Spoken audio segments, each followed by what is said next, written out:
Welcome to duties world. இன்றைக்கி நம்ம சேனலில் ஒரு சூப்பரான மாங்காய் ஊறுகாய் தான். ஆக்சுவலாக பார்த்திங்கன்னா சம்மரில் தான் இதை மேக் பண்ணி வச்சுக்க முடியும். ரொம்பவே ஈஸியாக சிம்பிளான மெத்தடில் பண்ணியிருக்கேன். வாங்க எப்படி செய்கிறதுன்னு பார்க்கலாம். நான் மாங்காவை குட்டி குட்டி பீசஸாக கட் பண்ணிவிட்டு உப்பு போட்டு நல்லா வெயிலில் 2 நாள் வச்சு எடுத்திருக்கேன்.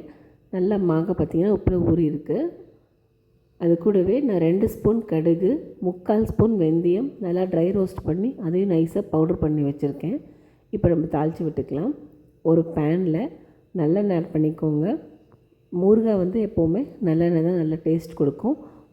பிடிக்கலை அப்படிங்கிறவங்க பாதி நல்லெண்ணெய் பாதி ரீஃபண்ட் ஆயிலோ இல்லை வேறு கடலை எண்ணெயோ எது வேணாலும் ஆட் பண்ணிக்கலாம். பட் ஊறுகாய்க்கு நல்லெண்ணெய் தான் நல்லாயிருக்கும். எஸ்பெஷலி செக் எண்ணெயாக இருந்தால் இன்னும் சூப்பராக இருக்கும். அந்த மைல்டான கசப்பு இந்த ஊறுகாவுக்கு இன்னும் கொஞ்சம் டேஸ்ட் நல்லாவே கொடுக்கும். இப்போ நல்லா எண்ணெய் காஞ்ச உடனே கடுகு ஆட் பண்ணிக்கோங்க. கடுகு நான் இன்றைக்கி 2 ஸ்பூன் ஆட் பண்ணியிருக்கேன். ஊறுகாயில் கடுகு இருக்கும்போது அதோடய டேஸ்ட் ரொம்ப நல்லாயிருக்கும் சாப்பிடும்போது. ஸோ அதனால் கடுகு தாராளமாக நீங்கள் 2 ஸ்பூன் ஆட் பண்ணிக்கலாம். கடுகு நல்லா பொரிஞ்சு வரட்டும். கடுகு பொரிஞ்சு வந்த உடனே நம்ம இந்த ஊற வச்சு வச்சுருக்கிற மாங்காய் பீசஸை ஆட் பண்ணிக்கலாம். சம்மரில் மட்டும்தான் பார்த்திங்கன்னா உங்களுக்கு மாங்காய் கிடைக்கும். ஸோ நீங்கள் வாங்கி இந்த மாதிரி உப்பில் போட்டு தாளித்து வச்சிட்டிங்க அப்படின்னா நீங்கள் அந்த இயர் ஃபுல்லாக ஈஸியாக யூஸ் பண்ணிக்கலாம். இல்லை அப்படின்னா கூட நீங்கள் உப்பில் மட்டும் போட்டு வச்சுருங்க. அது எவ்வளோ நாள் ஊறினாலும் ஒன்றுமே ஆகாது. நமக்கு வேணுங்கிறப்ப எடுத்து கொஞ்சம் கொஞ்சமாக தாளிச்சிக்க முடியும். பட் நம்ம இந்த மாதிரி ப்ரிப்பேர் பண்ணி வச்சுக்கும் போது இயர் ஃபுல்லாக நமக்கு ஈஸியாக இருக்கும். தாளித்தா கூட சம்டைம்ஸ் கெட்டு போக வாய்ப்பு இருக்கும் ஒரு லெவலுக்கு மேலே. பட் நீங்கள் உப்பில் போட்டு வச்சுருந்தீங்க அப்படின்னா ஒன்றுமே ஆகாது. இப்போ பார்த்திங்கன்னா நான் மிளகாத்தூள் காஷ்மீரி மிளகாய் தான் எடுத்திருக்கேன். நல்லா 3 ஸ்பூன் அளவுக்கு எடுத்திருக்கேன். காரம் அந்தளவுக்கு இது உரைக்காது.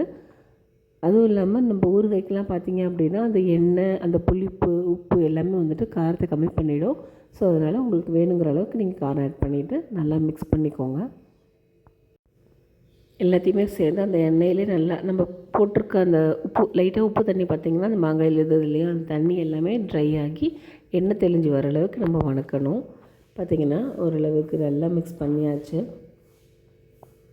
நீங்கள் வேணும்னா வரமிளகாவை இடித்து கூட ஆட் பண்ணலாம். அது இன்னும் ஃப்ளேவராக வாசமாக சூப்பராக இருக்கும். இப்போ நான் கொஞ்சமாக ஒரு 1/2 ஸ்பூன் பக்கத்துக்கு மஞ்சள் ஆட் பண்ணிக்கிறேன். உப்பு நீங்கள் ஊறுகாயை பொறுத்த வரைக்கும் உப்பு கம்மியாக இருந்தாலும் சரி எண்ணெய் கம்மியாக இருந்தாலும் சரி சீக்கிரமாக கெட்டு போயிடும். ஸோ அது ரெண்டையுமே கரெக்ட் பண்ணிக்கோங்க.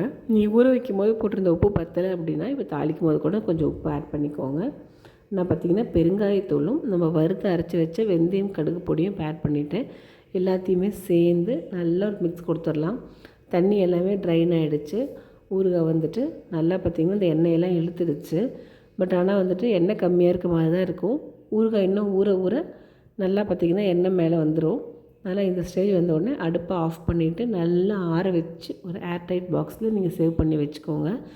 எல்லா டைப் ஆஃப் தயிர் சாதம் எஸ்பெஷலி எல்லாத்துக்குமே சூப்பராக இருக்கும். ஈவன் இட்லி தோசைக்கு கூட வச்சு சாப்பிடலாம். கண்டிப்பாக ட்ரை பண்ணி பாருங்கள். ஒரு இம்பார்ட்டண்ட் விஷயம் என்ன அப்படின்னா ஸ்பூனோ கையோ யூஸ் பண்ணக்கூடாது. நீங்கள் மாங்காவை கட் பண்ணுறதுலேருந்து இப்போ தாளிக்கிற வரைக்கும் ஈரமே படக்கூடாது. மாங்காயை கழுவிட்டு நல்லா துடைச்சிட்டு தான் கட் பண்ணணும். அதே மாதிரி சர்வ் பண்ணி வைக்கும் போதும் வாட்டர் ஸ்பூன் யூஸ் பண்ணாதீங்க. தேங்க்யூ.